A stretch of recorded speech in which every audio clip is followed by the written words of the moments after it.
Assalamualaikum warahmatullahi wabarakatuh. Halo semuanya. Sebelumnya perkenalkan, nama saya Syahril Irawan. Saya adalah mahasiswa Universitas Mercu Buana, Fakultas Ekonomi dan Bisnis, program studi S1 Akuntansi.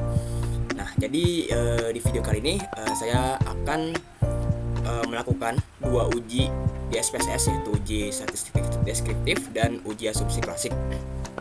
Yang mana dua uji ini saya akan berikan untuk tugas besar 2 saya di mata kuliah statistik bisnis dan praktikum. Oke, mungkin bisa langsung saja. Di sini saya telah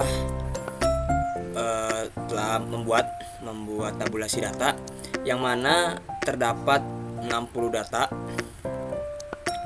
data yang terdiri dari 20 emiten di 3 tahun terakhirnya, yaitu tahun 2020, 2021, dan 2022. Dan di tabulasi data ini saya mengambil variabel independennya atau variabel X itu ada 7, yang mana untuk variabel X1 saya membuat komisioner independen, kemudian X2 board commissioner, X3 board director, X4 leverage, X5 size, X6 kepemilikan institusional, X7 audit commit, dan variabel dependennya atau variabel Y-nya itu ada return saham. Oke, mungkin bisa langsung saja kita ke aplikasi SPSS-nya. Ini pertama-tama kita copy dulu semua datanya.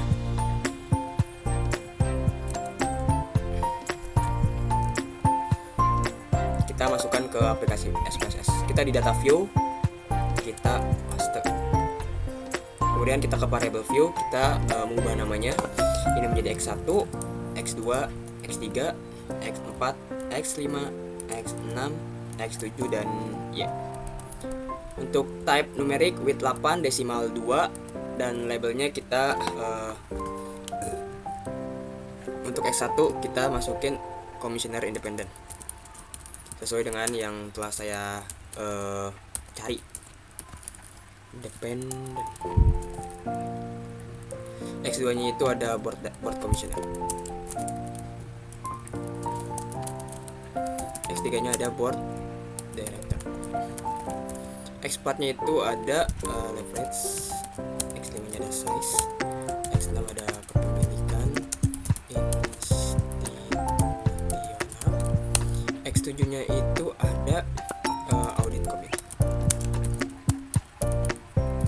dan variabel Y nya itu return saham. Oke, untuk value nya non, missing nya non, kolomnya 8, line-nya right, dan untuk measure-nya ini kita scale semua aja karena yang akan kita uji. Oke, langsung saja ya di uji pertama, yaitu ada uji statistik deskriptif, yang mana caranya itu kita klik analyze, kita deskriptif statistik, deskriptif, dan kita kontrol A semua variabelnya, kita pindahkan ke variabel, kita oke. Nah, ini adalah uji statistik deskriptifnya dari data yang saya punya.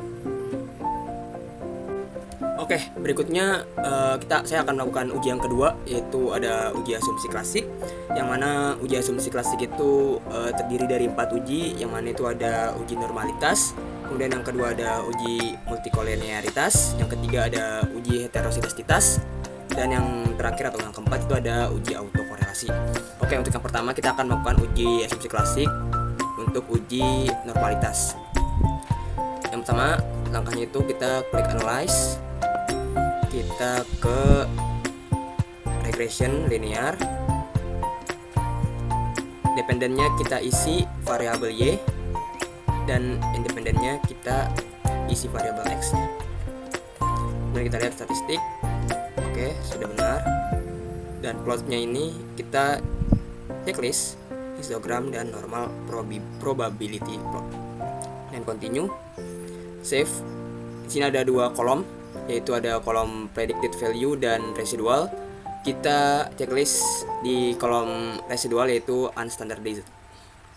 Continue. Kemudian oke.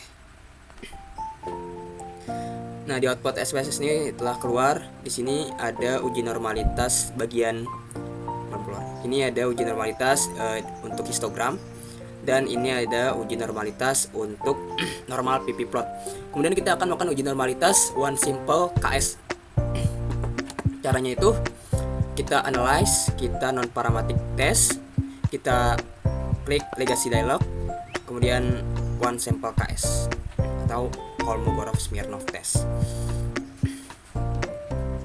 Di sini kita klik yang unstandardized-nya, kita masukin, kemudian oke.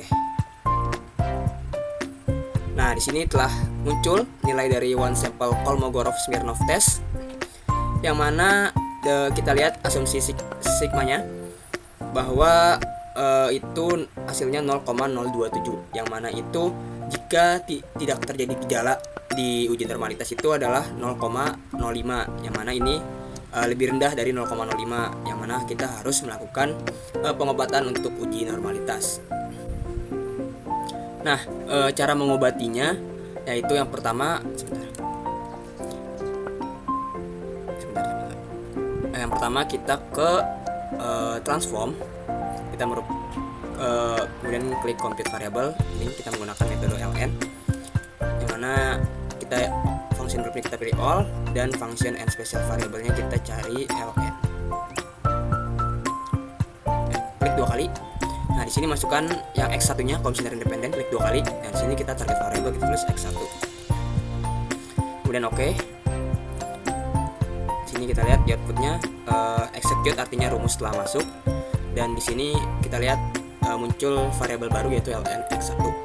Nah, lakukan ini sampai dengan variabel y. Dan ini ln x2. Ini tinggal diubah saja x2. Kemudian oke. Kita lihat apakah sudah execute. Oke, sudah. Kita lakukan sampai dengan variabel y.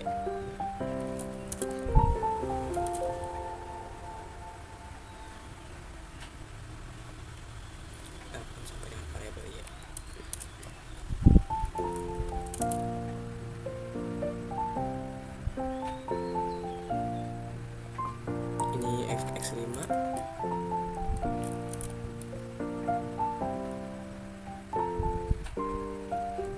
kemudian X6,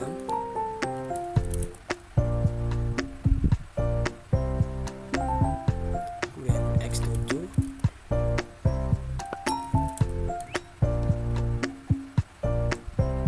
dan yang terakhir itu variabel y.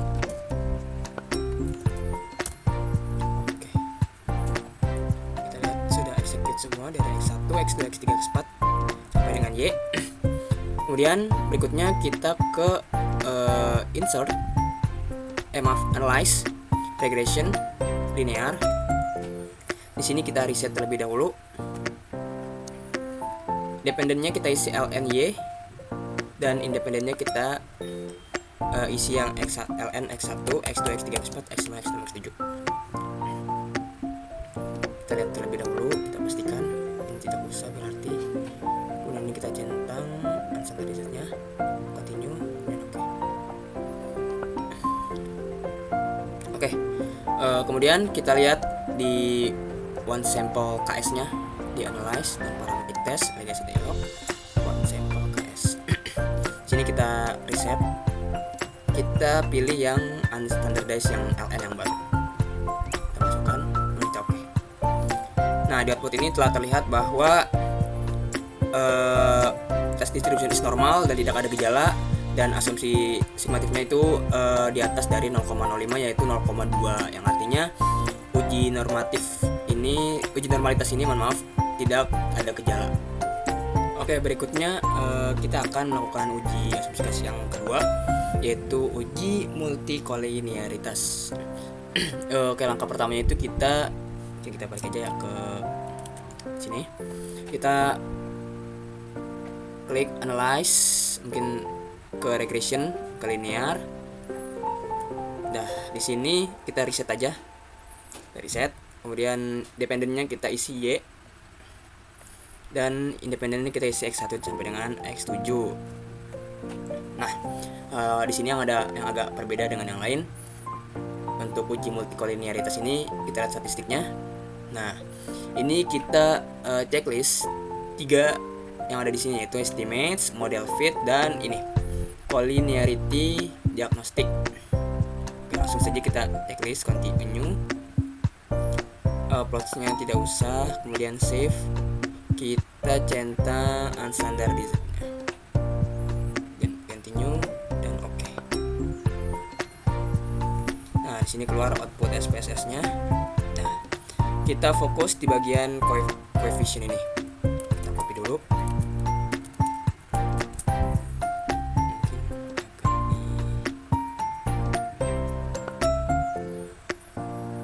Ya, ini di sini bisa terlihat semua ya. Dan bisa diperkecil.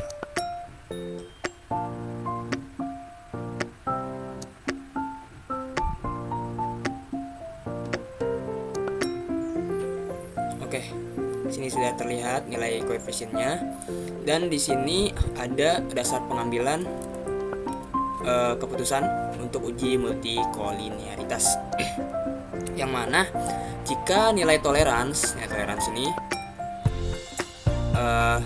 lebih besar dari 0,1 dan nilai FIP-nya itu di bawah dari 10, maka tidak terjadi gejala. Yang mana kita lihat bahwa nilai toleransinya itu kita di atas 0,1 semua ya guys, dan nilai VIP-nya itu di bawah 10 semua. Mungkin sini bisa kita kasih warna.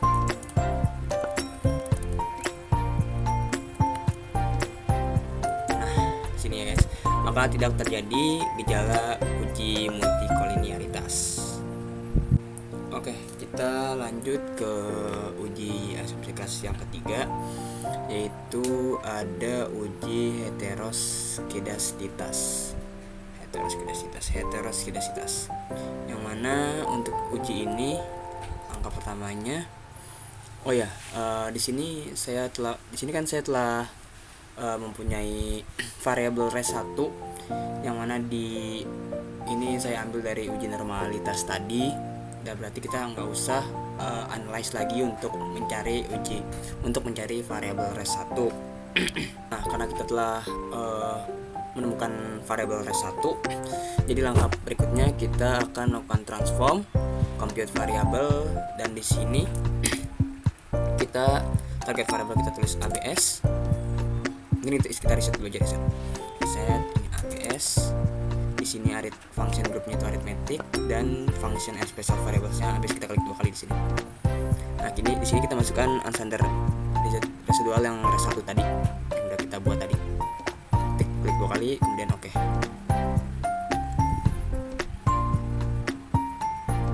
Nah, kita fokus di bagian sebentar. Ya, di sini kita telah di output SPSS saja telah muncul execute, artinya rumus telah masuk. Kemudian kita minimize dulu. Kita lihat di sini ada variabel baru, yaitu variabel ABS. Oke, langkah berikutnya kita akan melakukan analyze, kemudian regression, linear. Nah, di sini kita reset dulu. Untuk dependent kita masukkan ABS, dan untuk independennya X1 sampai dengan X7.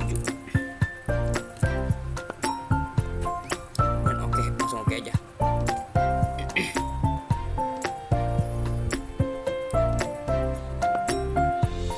Nah, sini telah muncul tabel koefisiennya. Kita fokus di bagian signifikasinya. Bisa langsung masuk ke sini. Ini sama dengan yang ini. Untuk dasar pengambilan atau pedoman uji heteroskedasitas itu, jika nilai signifikasinya itu lebih dari 0,05, maka kesimpulannya tidak terjadi gejala heteroskedasitas. Dan jika nilai signifikasinya kurang dari 0,05, maka kesimpulannya terjadi gejala heteroskedasitas. Kita di sini ada yang di bawah 0,05, yaitu pada bagian board director. Ini terjadi gejala, maka kita harus obati.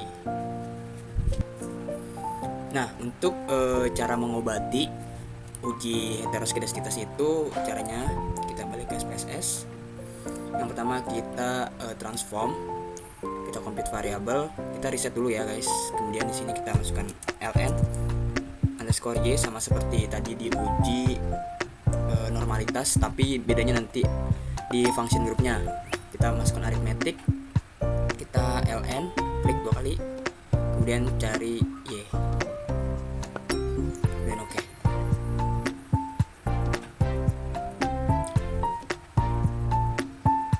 Nah, sudah execute. Kemudian kita lihat dulu, ini abaikan dulu.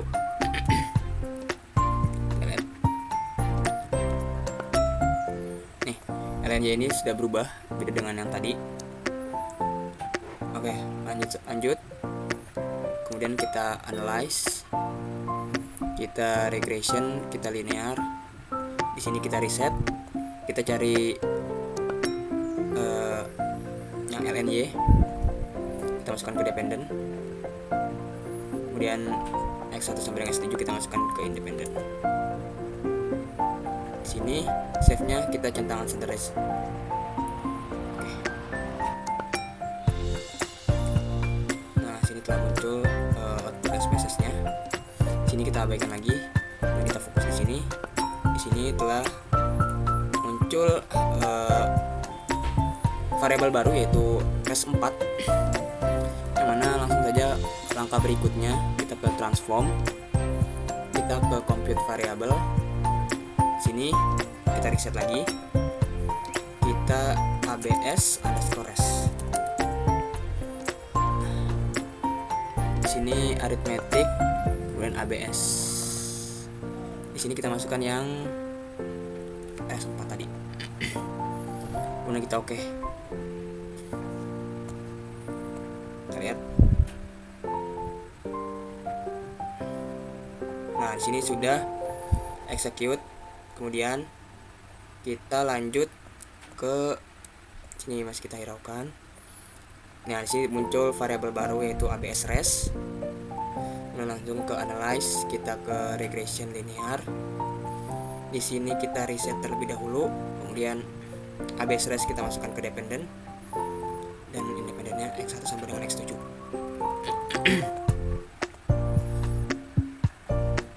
Nah, sini kita oke.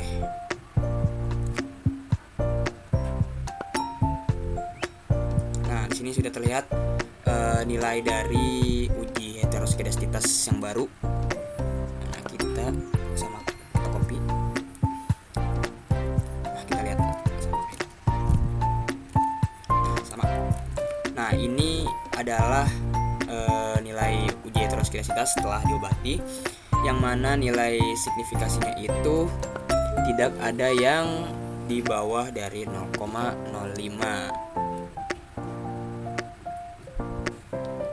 Oke, untuk uji asumsi klasik yang terakhir atau yang keempat itu ada uji autokorelasi. Oke, cara untuk mengujinya itu kita balik lagi ke SPSS. Di sini kita akan melakukan analyze, kemudian regression linear. Ini kita reset terlebih dahulu. Dependent kita masukkan variabel y, dan independent kita masukkan variabel x1 sampai dengan x7.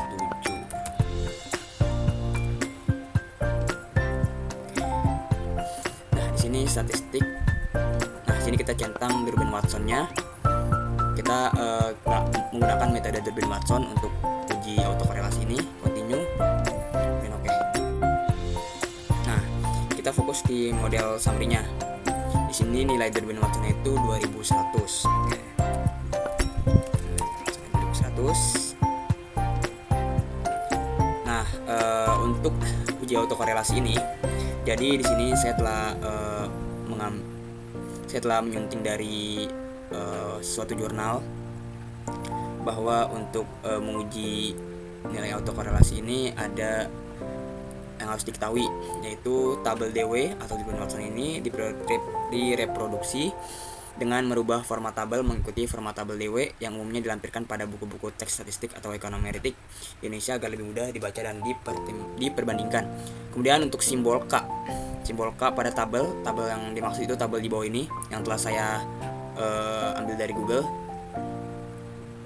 menunjukkan banyaknya variabel bebas atau variabel X di sini atau variabel independen, tidak termasuk variabel terikat atau variabel dependen.